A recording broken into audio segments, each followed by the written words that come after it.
Hello and namaste to all my dear students and those who are watching this video. This is me Mukesh Dangal, back again in my next video. So today why I'm here to teach you about the Constitution and its features. So in this video we are going to discuss about what is Constitution, what do you mean by Constitution, and what are the features of Constitution. So without wasting any time, let's start today's class. Alright, now there is a question. What is Constitution? So what is Constitution? Constitution is the supreme law of the country. It is the apex law of the country. There is no law above Constitution.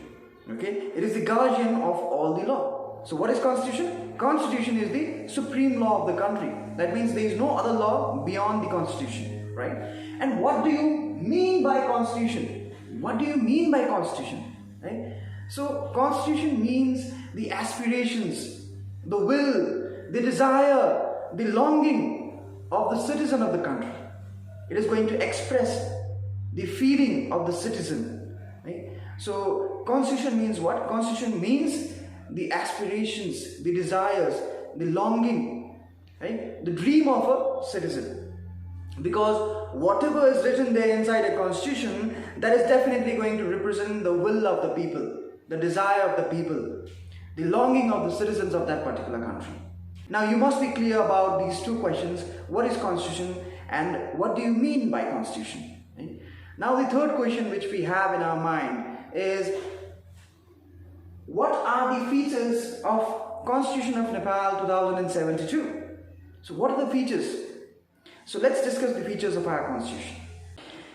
There are various types of features in our constitution, but before understanding the features of our constitution, we must understand that what does a constitution do? Constitution basically generates a trust, a mutual understanding between the people and the government, and constitution will guide the government to run the nation. Right? That's the main work of the constitution. It is going to help and coordinate the government to run the country. It will provide a guideline, it will provide rules and regulation to the government to run the country. And similarly, the another important feature of the constitution is that it will it will act as a mediator between the government and the citizens of the country, where it will be helping both the government and the citizens to come together and work for the welfare of the country, right? So the constitution is applicable not only for the government, but it is applicable for the government also and for the citizens also. And what do you mean by citizens? So that includes you who is watching this video, and definitely me also, as I am the citizen of Nepal. So the constitution is for us. The major feature of the constitution is that it is going to practice inclusiveness. What do you mean by inclusiveness? Inclusiveness means making the form of a government where there are people from various ethnic groups, where there are people from your Dalit community or under-marginalized group or your backward community, or people who are differently abled and women's, right? So when we are combinedly forming a government, including all the people from various parts of our country, from various ethnic groups, so then that is practicing inclusiveness in our government. So the constitution tells us that whatever form of government we are making, it should practice inclusiveness or proportional representation. These both are the same thing, inclusiveness or proportional representation. Right? Basically, we will use the term proportional representation in this case because representation is what being carried out while making the constitution. Now, as you know that while making the constitution, we need a constituent assembly. To form the constitution of Nepal, we had an election in 2017, which made the constituent assembly consisting of 601 members, and these members were responsible for framing the constitution. And they framed out, and by the next tenure of 2 years, that is in your third Asoj 2072, we got the new constitution of our country, the constitution of Nepal. The Federal Democratic Republic of Nepal was established, where secularism was practiced. And secularism is the another feature of our constitution. Now, what do you mean by secularism? Secularism means where we are free to practice any religion we want. Nepal was previously a Hindu country, but now it's no more a Hindu country, it's a secular country. Now we can take examples of other countries also who are secular. If you look at our neighboring country, India is also a secular country. But if you look at Bangladesh is Muslim and side by side it is secular. Now if you look at Pakistan is a Muslim country, an Islamic country. But Nepal is what? Nepal is a secular country. That means we are free to practice any type of religion or any religion we want. We are free to practice the rituals of that particular religion. We are free to do public gatherings of any particular religion. Or if I'm not liking any religion, I can shift to other religion also. I'm free to join any other religion. That's what secularism means. And most importantly, secularism means the decision in the Supreme Court or any other decision in the society will not be taken depending upon the majority of the religion. So, let's say for example, if there is a community and in that community the majority of the people are Hindu, and if one Christian family is living over there, and if there is any kind of dispute, then the decision will not be taken on the majority of the religion. The decision will be taken on the basis of the nature of the case, and it will be fair. And when that is happening, we are practicing secularism in the country. So secularism is also another feature of our constitution. Similarly, another feature of our constitution is decentralization of power. We are practicing decentralization of power in our country. Now, how are we practicing decentralization in our country? We are practicing it in the executive levels also. We are practicing that in the judiciary also.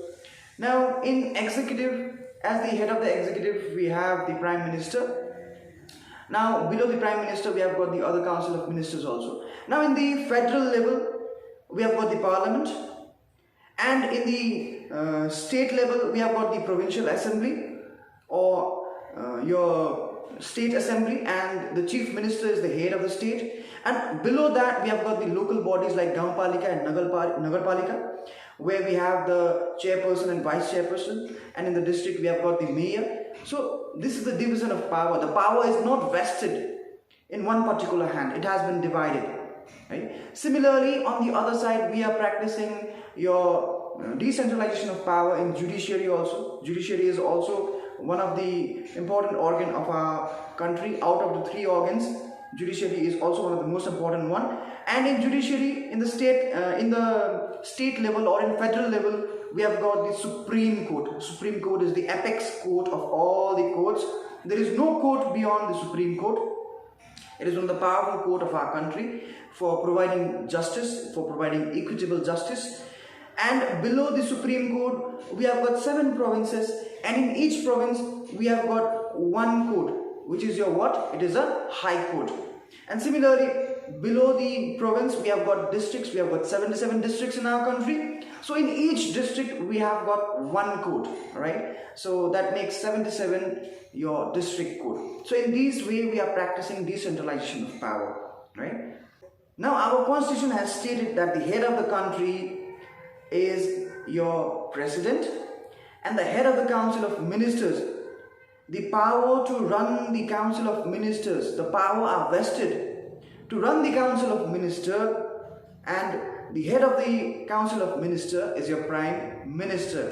So this is the two important people who is responsible for running the country, and this is also one of the features of our constitution. The head of the state will be your president, and the head of the ministers or the head of the council of ministers or cabinet or the government will be your prime minister. That's the another feature. Similarly, the another important function or feature of our constitution is that in our country we are going to practice democracy by having multi-party system. That means there will be several political parties in state level, local level, federal level, and they will be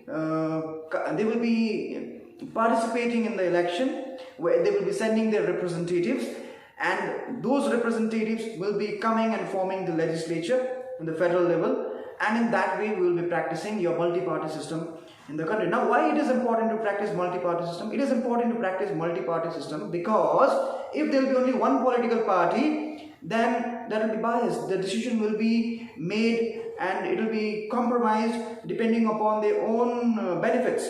So to practice democracy, to practice people's will, there will be different political parties, and there will be different people representing from those political parties. There will be voting system, and we citizens are going to elect the person who is going to win from that particular place, and the person who is winning will be the person who has been chosen by the people from that particular area, and the person who will win is going to be the member of the legislative assembly. We also know that particular person as the MLA, member of legislative assembly. So in that way we are going to practice your multi-party system in our constitution. So that was the another feature of the constitution. I hope you understood what is constitution, what do you mean by constitution, and what are the important features of our constitution. And this video is definitely going to be helpful for grade 8, 9 and 10. So thank you so much for watching this video. Take care. Bye bye.